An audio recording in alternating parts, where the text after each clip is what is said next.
Awesome. All right, everybody, welcome, welcome. Thank you for joining us tonight. I am super thrilled to have my friend. I just realized I called him Dr. Cruz for the first time in a really long time. I'm not sure I really ever call him that, but we have a special guest tonight, Dr. Mike Cruz. He is from actually from the Norwich area, and that's how I know him. I've been blessed to call him pretty much like my brother. He and my husband have been really great friends growing up, and their mom and my husband's mom and his dad were great friends, and they kind of grew up together. And so therefore Mike got to adopt me as like a sister-in-law along the way, and all of my children. So I'm really grateful for him to come and talk with us tonight. As many of you know, we've been working really a lot with as doTERRA launched our new product called MetaPower. We've been running some 90-day transformations and really helping people adjust and move to the direction of good health. And I thought, what a better opportunity to have Mike. Mike and I have always bantered. Oh, sorry, Dr. Cruz. I'm probably gonna call him Mike all night, so I will just apologize, but I will try to be better at it. So we banter about business all the time, about health all the time, and he is definitely someone I always go to when I have some health issues or my kids do. I'm kind of always running to him to give me ideas, because he really gives a holistic approach for the most part, and then will guide me if I need to make other decisions as well. But tonight we have him. I'm going to give a little bio about him. He is an certified medical acupuncturist. He is a ER doctor, and he works currently in Winston-Salem. And he also has a degree in psychology. Mike, did I read that right? Yeah, master's. That's why he outsmarts me all the time as well.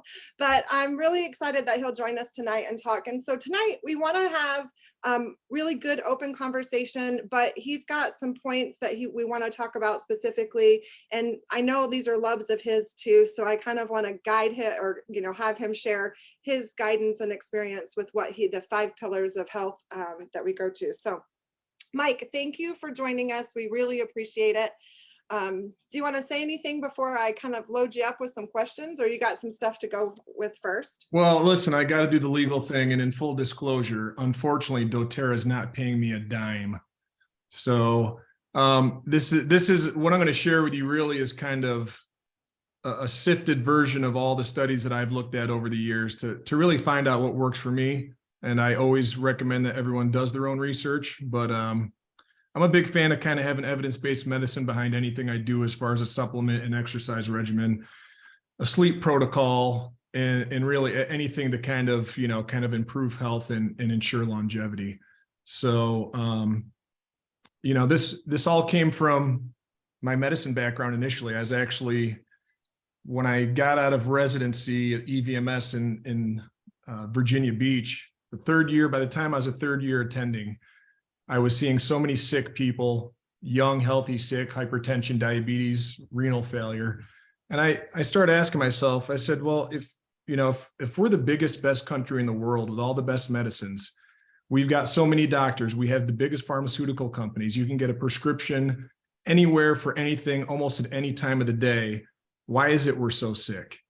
And so I started kind of going through the motions and trying to wonder, what is it that we're doing as Americans, or not doing, that, that's kind of resulting in all this illness that we have, that a lot of it becoming chronic now. And so I looked up one day, I said, what is the one biggest predictor of longevity?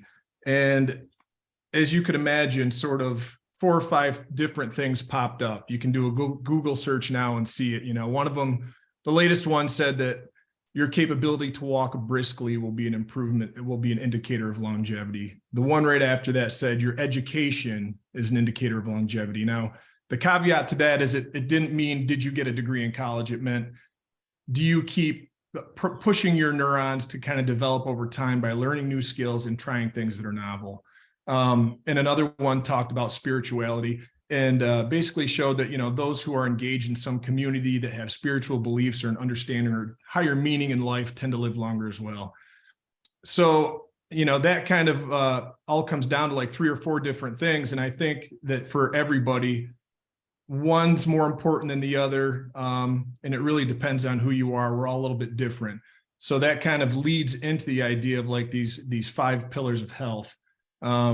I kind of simplify them. You'll find some people using 6 pillars of health, but for me, it's really kind of sleep, exercise, diet, nutrition, and then I kind of lump into the main big category at the end, kind of like brain process, your ability to focus, and your spirituality. That's in stress relief, all kind of works around the brain for me.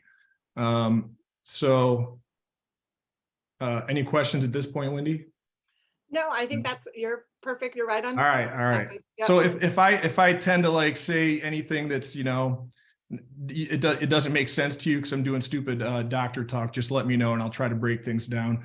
But I also want to say that none of these studies I conducted. These are all studies that I poured through the literature and try to read about. Most of them from really good peer-reviewed journals, and most of them can be replicated over and over again. And I think we're getting closer to finding better answers for a lot of the stuff that we do. And I'll probably say a few things that people do now that it may not be supported in some of the latest research I've looked at.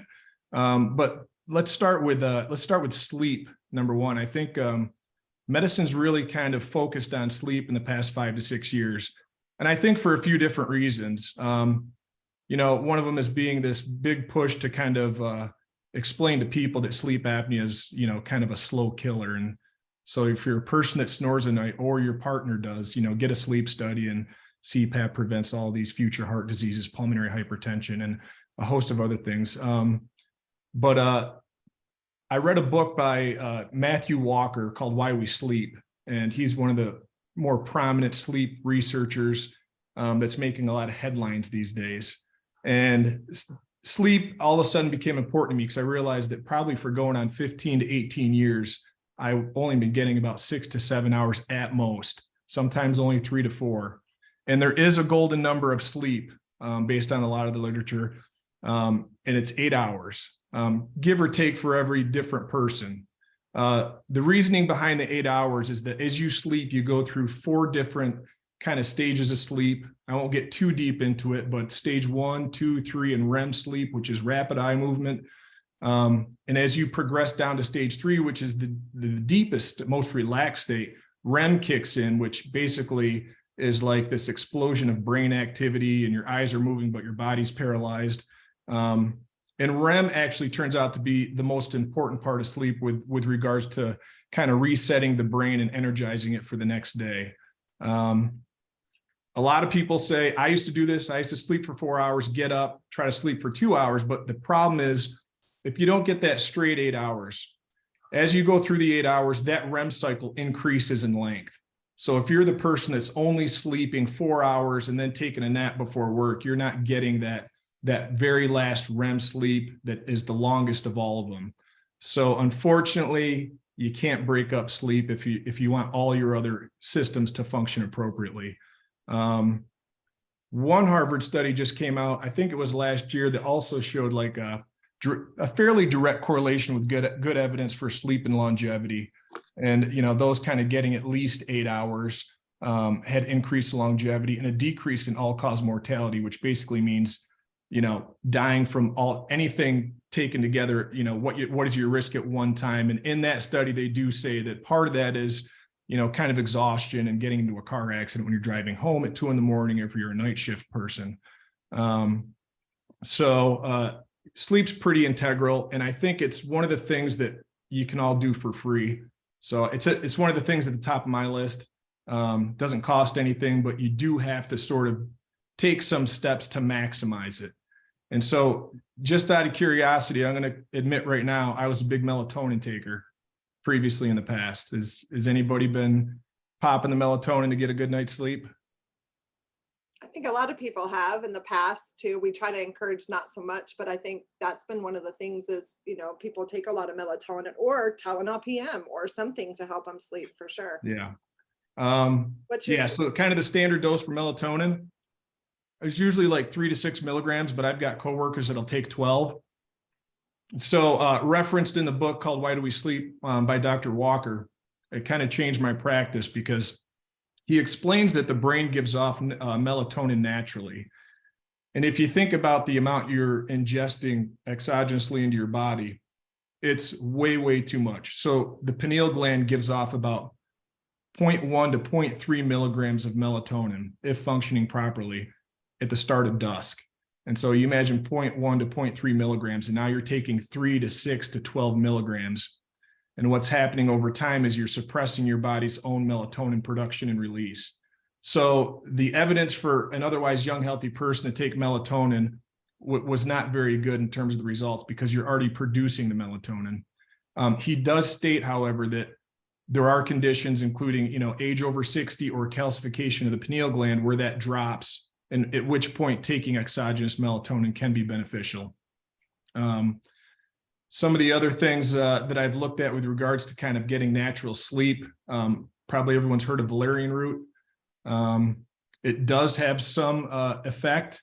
The downside was a rebound insomnia, meaning that patients have a harder time going back to bed when they've used it for a period of time. So you end up taking more and more doses. I was taking magnesium for a long time at night with something called apigenin. And I just found out that unless your body's deficient in the magnesium, you're really not getting any benefit from that. And the last thing that I found really interesting was kiwi fruit.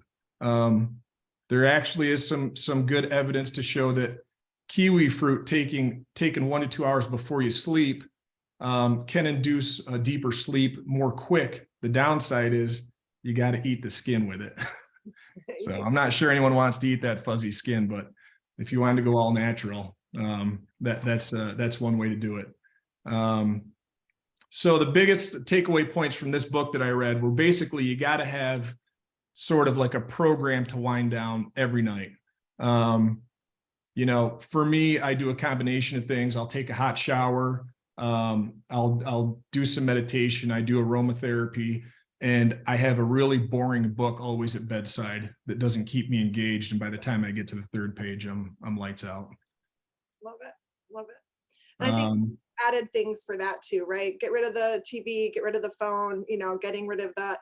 I've also heard things about decreasing your degree in the bedroom, temperature in the bedroom as well, to help further sleep. And then blue blockers before bed, if you are going to be on any kind of electronics.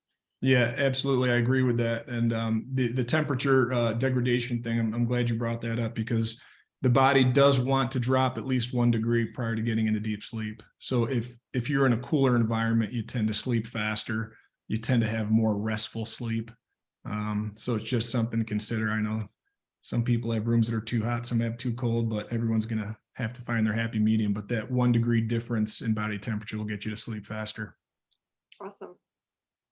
So you mentioned something a little bit about kind of getting into routine, which I love, but let's also talk, because you also have a really good routine for yourself. And you talked about it being one of the pillars is stress management and, brain support. Can you talk a little bit about your routine and what you do, and also about what, others could start incorporating? Because I also believe these are a lot of things that people can do right in their own home that are free to help reduce stress. Yeah, absolutely.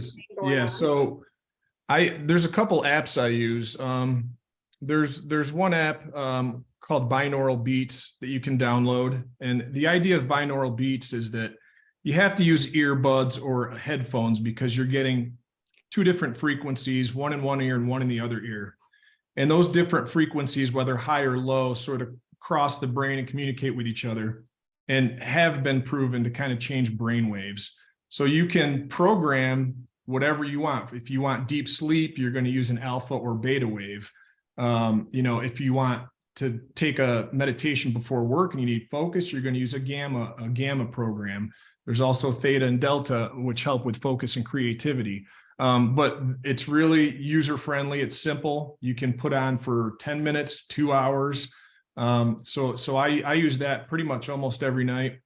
The one app that I use for free, probably the most, is called Insight Timer. And that also has binaural beat programs, but it has different guided meditations with background music and also just regular music. You can pick classical, you can pick the sound of the ocean, you can do a thunderstorm.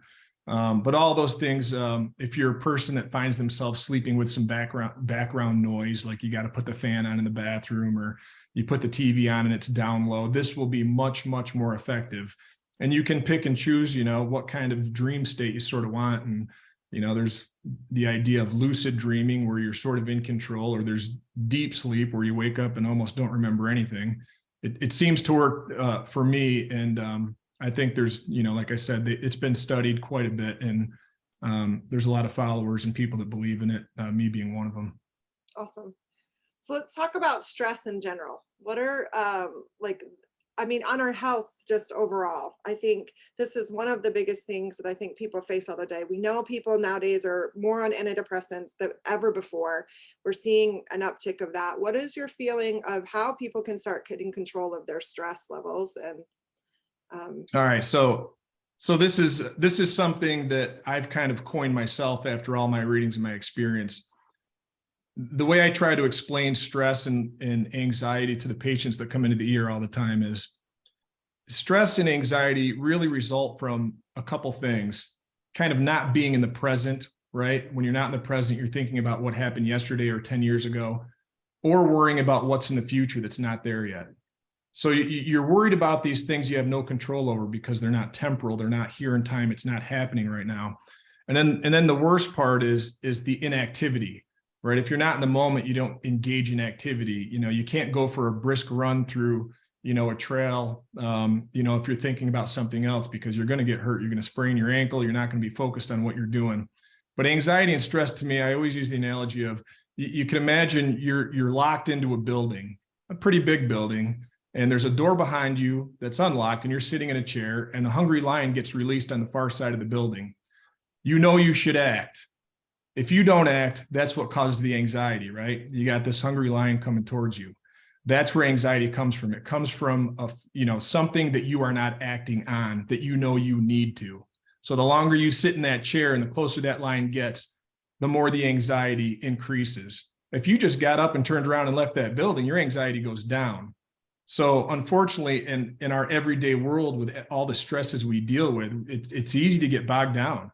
You got something you got to do tomorrow, next week, you got a bill you got to pay. You're upset at, whatever happened to you 2 weeks ago, you got in a fight with a friend, you argued with your husband. So you're not in the moment. And that's really where all this stress is just kind of coming in like an avalanche and sort of overwhelming a lot of people. So I'm a big fan of the meditation kind of being in the moment, listening to your own breath sounds, shutting some things out. But then the big corollary to that is you have to move, you have to act, you have to engage in something.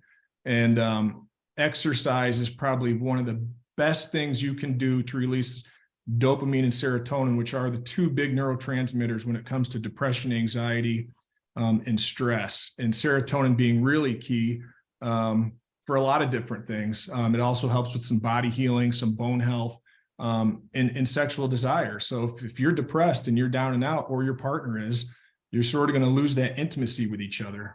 And going back to sleep, if you're not sleeping well, marital discord goes up. There tends to be more arguments. You're short during a conversation. You don't have the patience you would.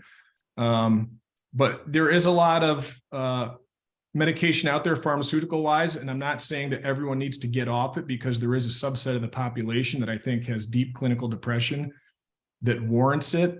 But that's probably less than 10% of the people on what we call SSRIs, which are selective serotonin reuptake inhibitors, that keeps the serotonin around in the brain longer.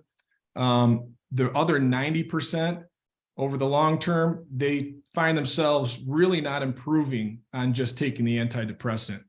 So I'm not telling you get off any antidepressant. I think any antidepressant should come with really intense, close counseling and a support system. But I would say at least 75% of my patients on antidepressants have no counseling, have nobody that interacts with them to kind of discuss their problems. They're just popping pills. And when they run out of those pills, well, your serotonin is depleted. You feel even worse. So exercise goes a long way in pumping up the serotonin, and it's got to be vigorous exercise at least 3 days a week. Yeah. And we talked about, I think what you're saying, and even like we've seen it heard with stay with stress and with sleep and now movement, right? It's kind of like a Jenga block, right? If you pull one out, the other two fell. Absolutely. Making sure that the foundation of all the things are in place, I think, is key. And I think the next thing we should talk about, and I know this is important to you too, is nutrition. So can you share a little bit about why you think it's important for us not to be taking our kids to McDonald's every time we turn around, and the Yeah. nutritional part and value of what it does to our bodies and how it affects us in all of those areas, from movement, stress, sleep, and our emotions as well.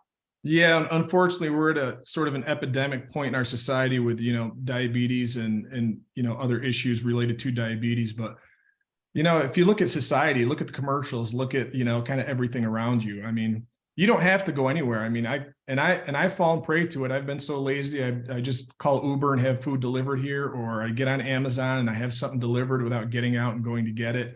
And I think the whole kind of structure of society, unfortunately, is really against kind of what we're promoting here, which is get up and move, get out, do things the hard way, do things the old way. When it comes to nutrition, we've talked about this before, but we also have really kind of a geological and agricultural issue in that 50% of the topsoil today, or 50% of the topsoil is gone around the world. And if you look at the nutrients in topsoil, in the early 1900s, there was so much nutrients in topsoil that if you had one orange from 1920, it would take you 8 oranges to get the same amount of minerals and nutrients that one orange had. And so there ain't no way I'm eating 8 oranges. Sometimes I don't have time to eat it all at work. And so that's really where I kind of got into supplementation and kind of supporting my diet with that. And of course, everyone probably remembers, if you're as old as I am, that food pyramid you saw hanging up in 3rd grade that had grains at the very bottom and there was a loaf of white bread next to it. So that food pyramid's pretty much been turned upside down, and we've known it for a while, but now we just have to sort of act on that. But today about 9 in 10 Americans are deficient in potassium. 8 out of 10 have a vitamin E deficiency. I think it's like 7 out of 10 are deficient in calcium. More than 50% are deficient in vitamin D. So, these deficiencies are pretty rampant right now.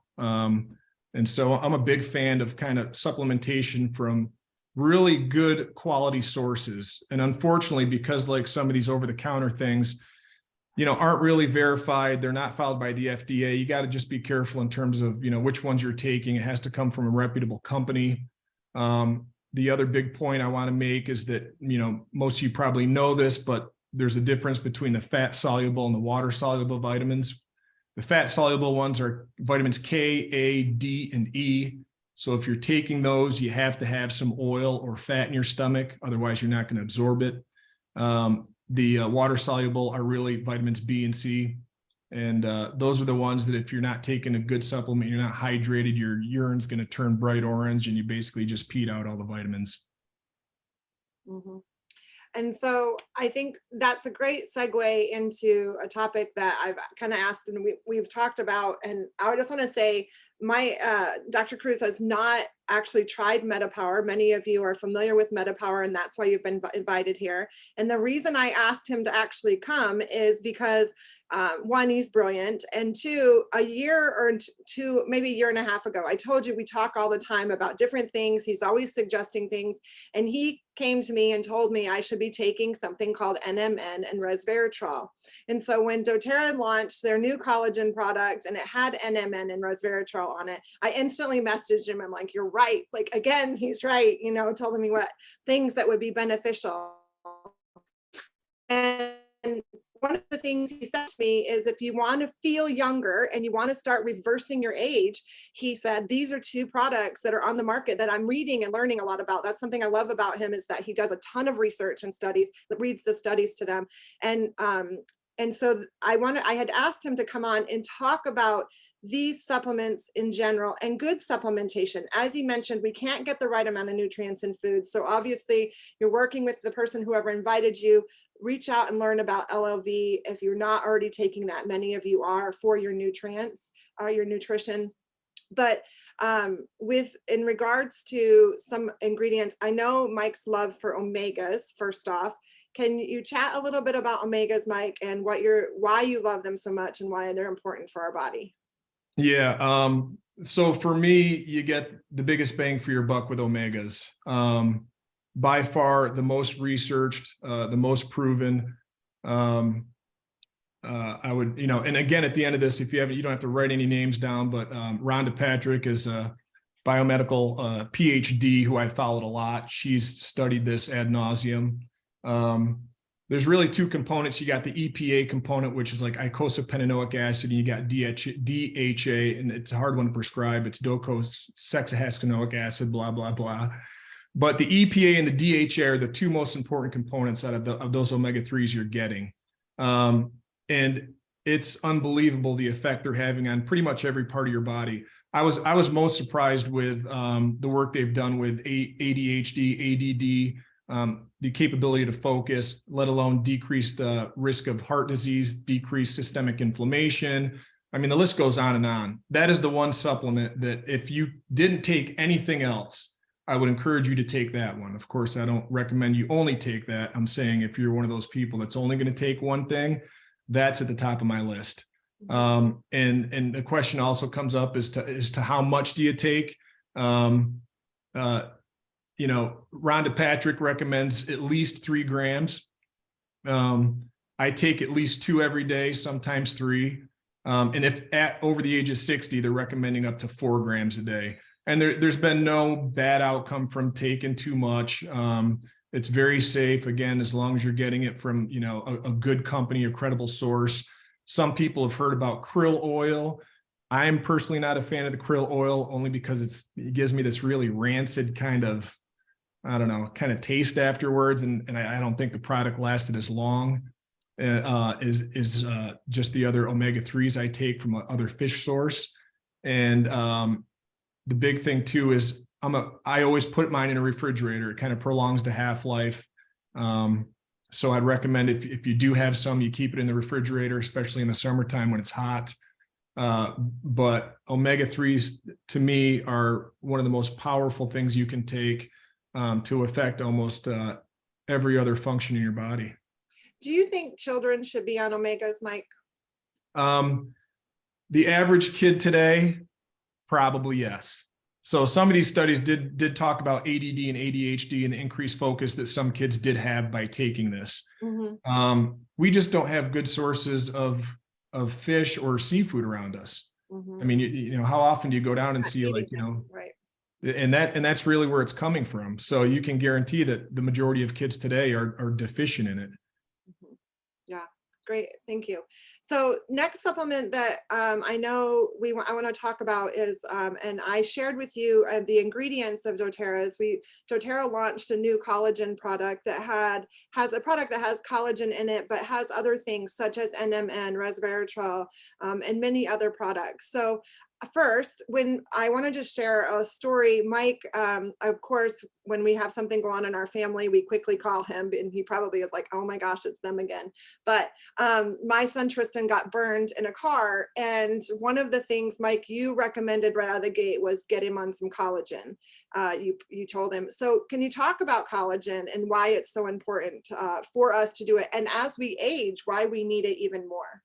Yeah. So, I mean, collagen's always been known to be really like the central component of connective tissue, hair, skin, bones. But more importantly, in addition to that, it's also a mediator that decreases inflammation and also promotes joint flexibility. Again, it's just something we're not getting in our diets. You're not getting good sources of collagen. And they're hard to get good sources of collagen. I did kind of look at some of the ingredients on your new product. I can't speak to all of them, but I can tell you that to me, one of the more important findings is that type 2 collagen has been shown to decrease symptoms of autoimmune disease.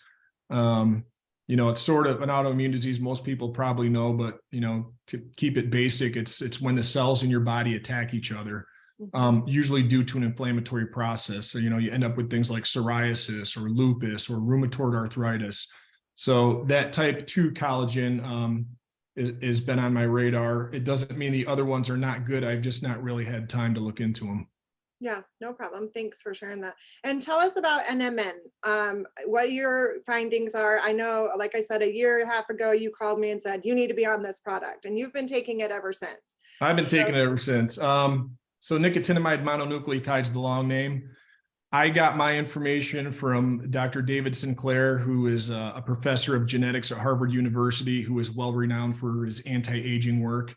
So NMN is sort of like the precursor to something called NAD, which is the fuel for the mitochondria in your cells. That kind of dictates kind of the cell turnover, regrowth, regeneration, the metabolism of the cell, the cell's capability to resist outside stressors. Now, the caveat here too is that most of those studies with NMN have been replicated in multiple animal models.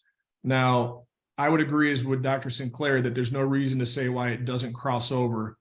And they are currently studying human models, and the preliminary evidence is pretty good. So that's the reason why I take it. It's really kind of cellular function and kind of resistance to kind of outside influences that kind of destroy your cell metabolism.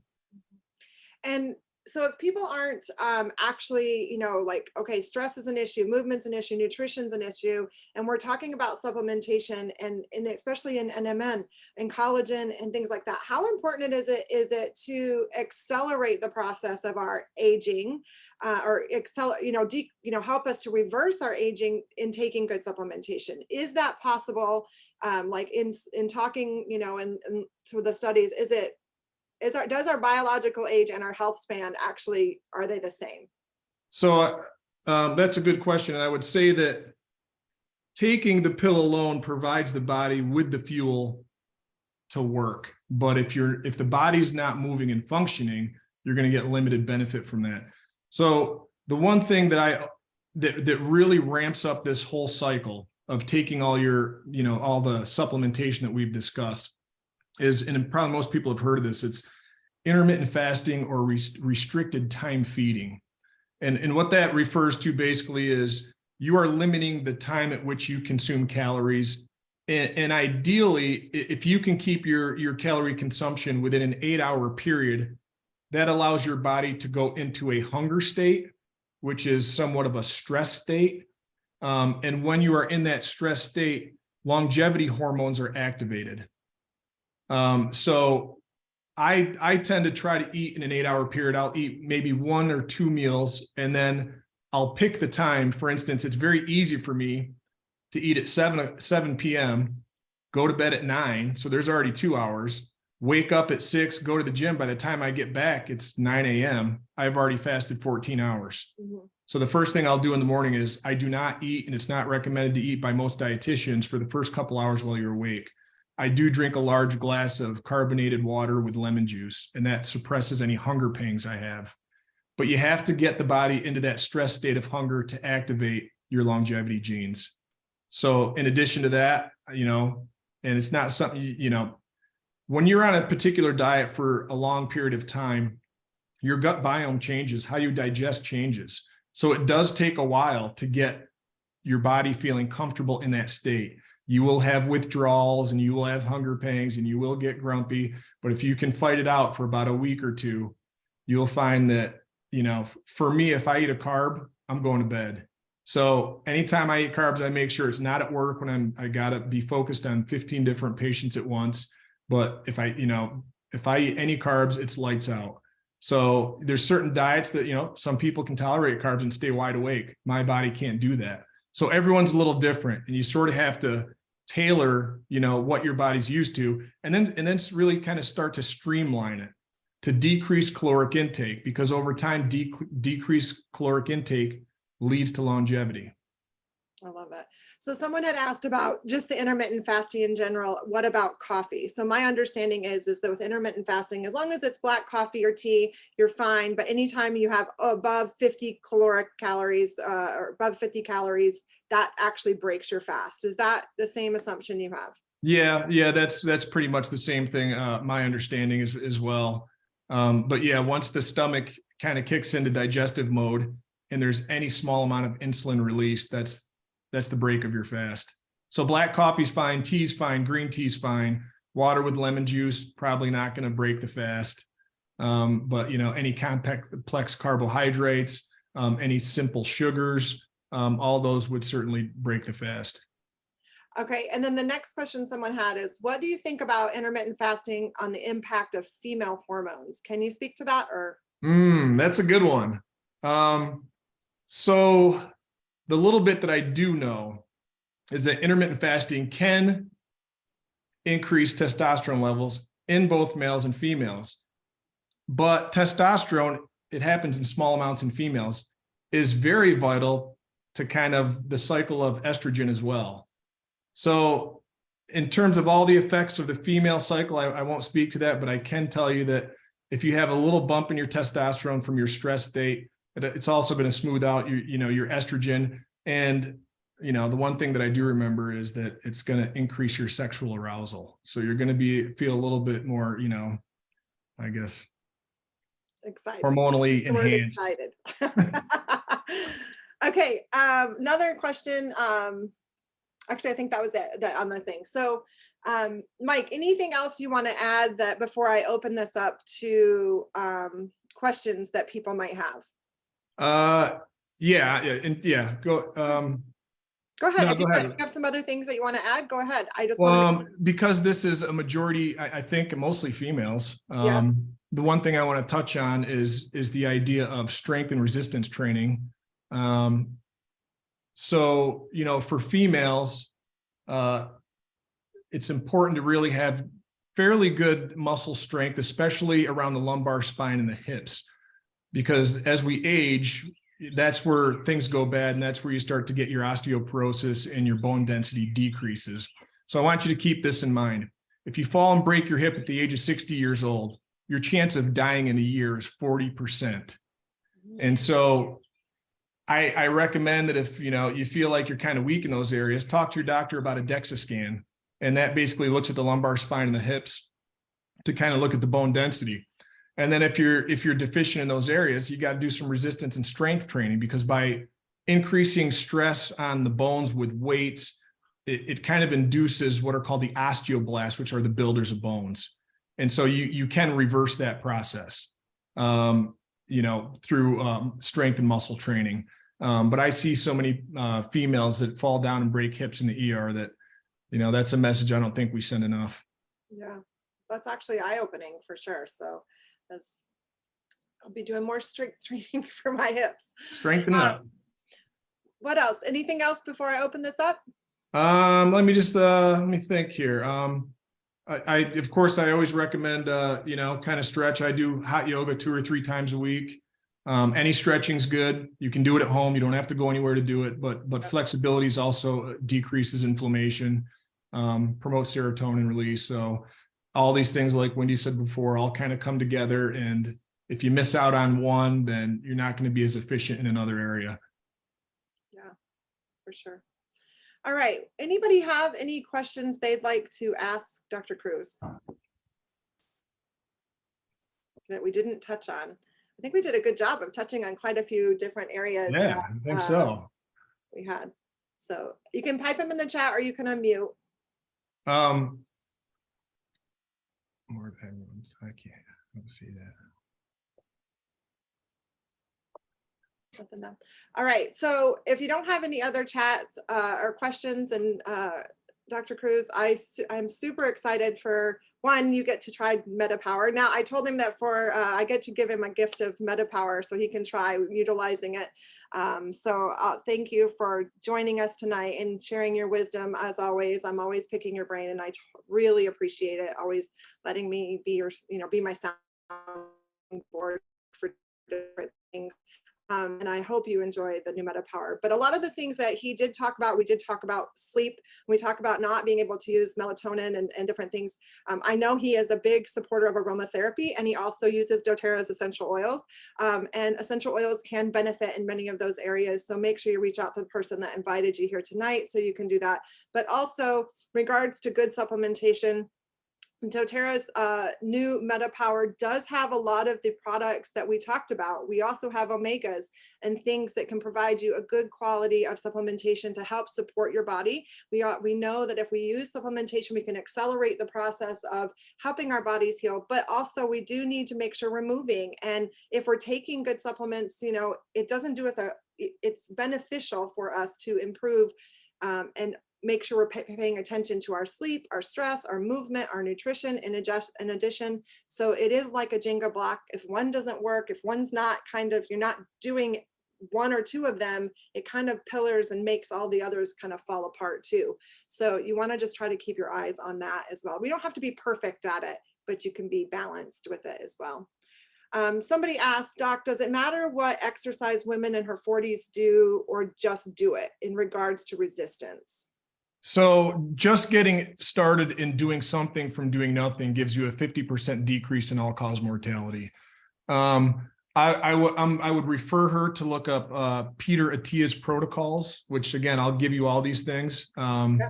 They talk about little tests you can do at home at your age to determine where you are in the spectrum. They talk about different stretching protocols, static versus ballistic. And so, you know, I would certainly recommend for really detailed stuff, you check out Peter Attia. He's also did a good podcast on the Huberman Lab recently. But that's a great place to start. And he does have a practice in Texas where, you know, they check for genetic issues. They check for, you know, what your weaknesses may be based on your familial inheritance. And then they actually put together a program for you. That's probably too much for me to do. It sounds very interesting, but I think it is important to check labs occasionally once in a while when you start this process. And the biggest one to me is get on Amazon, spend $25 for a glucose monitor. After 30, 40 minutes after you eat a meal, check your blood sugar. If it's above 140, whatever you're eating is not good. It's got too much carbohydrates and it could be a precursor to pre-diabetes. So I got into this thing where I didn't realize that I drank a beer once and I checked my blood sugar. I couldn't believe what it spiked up to. So I don't drink beer no more, but you would be surprised at what you think is healthy that spikes your glucose. And if you really want to avoid that cascade of diabetes, check everything an hour after you eat, write it down, remember what you ate, and then start to tailor your diet. But it's kind of fun if you're sitting around with family and friends and everyone's eating. I did it to my nephew a few months ago and he was so scared because he didn't want to see the number. But if you don't know the number, you don't know how to change. Right. I think with the new product that doTERRA has, that's one of the things we're really focusing on is helping to balance the wave, right? The spike, like helping to not have such a spike. And I know many of us are actually wearing glucose monitors now just to kind of see where we fall. We know 88% of our, you know, society is actually glucose, dysregulated. So that's a kind of an eye opener to see. I just thought, but prior to really understanding is like, oh, if you're diabetic, you have a problem with your insulin or glucose, but really that's an issue for all of us because every time our glucose spikes, little parts of us die. Like, so we want to make sure you are paying attention, and everybody's a little bit different. Go ahead. Just one quick point on the exercise thing too, that it just popped into my head. Yep. So if you achieve what's called 15 METs, and that's the unit for metabolic equivalence, it's just a fancy term for how high do you get your heart rate, how much oxygen to use. If you can get 15 hours per week, that basically can be done with 3 1-hour brisk walks a week. That gives you 15 METs. That gives you a 50% reduction in risk of dementia. So you don't need to have a personal trainer. Just, if you got a partner, you got a friend, start with the brisk walks and then progress to your stretching. I'm a big fan of yoga. Like I said, I can't harp on that enough. And add in the muscle and strength training, as you go.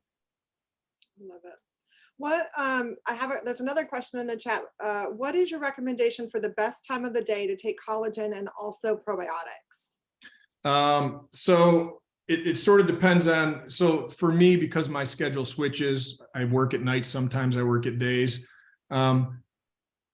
I I don't think that within the first 2 hours of wakening, you should put anything into your stomach other than water, tea, maybe a black coffee. Get the body moving. Get the body moving, get the blood flowing. And then, 2 to 3 hours after you wake up, if that's when you're having your first snack or your first meal, that's the ideal time to do it. But for the first 2 to 3 hours when you wake, you get more benefit from not eating anything, but drinking some fluids like water or having tea or coffee is fine. Now that the body's moving, that stuff's going to be processed in the body a little bit better. Your digestive system's going to be a little bit more awake. So probably 2 to 3 hours, after you wake up when you've had some fluids. Awesome. Yep. Someone said hydrate first thing in the morning, lemon water and herbal tea. That's on their list. I like it. So, cool. Good, good. Any other questions before we let Dr. Cruz go about his evening? You can unmute or just type it in the chat. So good. Thank you. Thank you.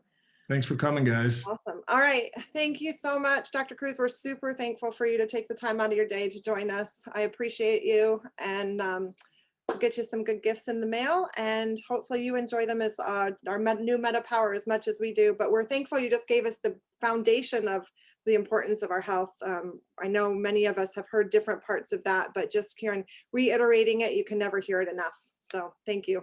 All right. See you guys. Thank you. You're welcome.